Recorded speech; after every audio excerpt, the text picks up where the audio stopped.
성황을 이룬 법무법인 태평양 주최 세미나 모습, 법무법인 태평양 제공 등 연합 뉴스, 서울 등 연합뉴스, 장용훈 기자는 남북정상회담과 북미정상회담으로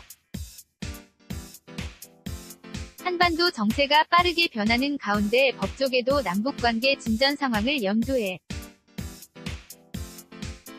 두고 관련 조직을 신설하거나 학술회의를 여는 등 빠른 대응을 보인다.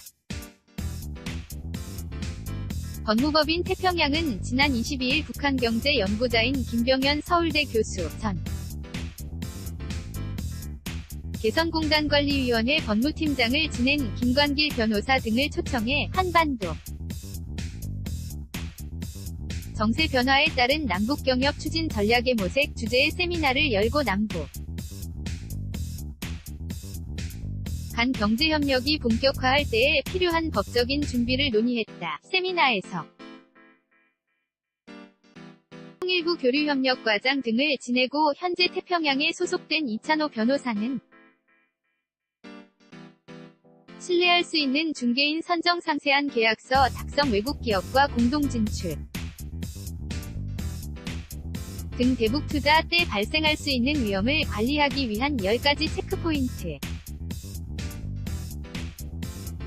를 제시하기도 했다. 특히 태평양은 남북정상회담 직후인 지난 4월 말 남쪽 기업의 대북 사업과 남북관계 법령에 대한 법률 자문을 할 남북관계 특별팀 을 구성하고 가동에 들어갔다. 법무법인 화오는 최근 법무부 특수법령과 신 이병수 변호사를 필두로 10여 명 규모의 남북경협 태스크포스 TF 팀을 구성했다. 남북정상회담이 예고된 지난 3월에는 유엔 제재 아래 북교류를 주제로 세미나를 하기도 했다. 특히 화오의 고문 변호사를 지내 고 있는 이홍훈 전 대법관을 비롯해 남북관계와 한반도 평화의 법제화에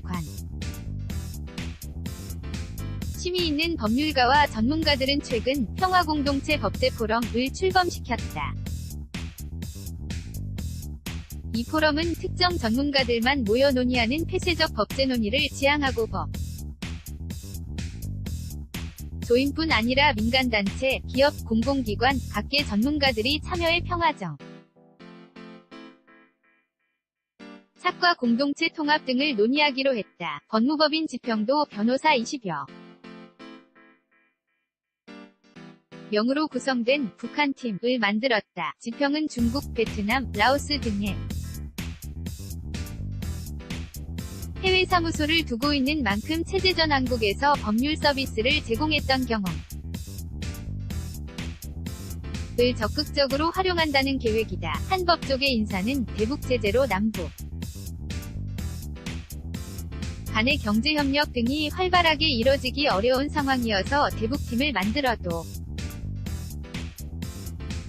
당장 일거리는 많지 않을 것이라며 일단 단기적 관점에서 법무법인들이 준비하고 있는 것이라고 말했다. 그는 사실 현재 필요한 것은 북한이 글로벌 스탠다드에 맞춰 법률기관을 만들고 하는 것을 자문하는 일이라며 그런 측면에서 당장은 정부가 주도하고 민간이 이를 뒷받침하는 형식이 될 것이라고 내다봤다. 일각에서는 개성에 설치될 남북공동연락사무소의 법률자문을 담당할 수 있는 변호사를 배치하는 방안도 제기하고 있다. 사무소에서 각 분야에서 남북 간 교류와 협력 방안이 논의될 것인 만큼 재협력에 필요한 법률 서비스 지원뿐 아니라 북한이 원하는 법률 자문도 할 필요가 있기 때문이다. jyh-yna.co.kr 2018년 6월 24일경 8시 19분 송구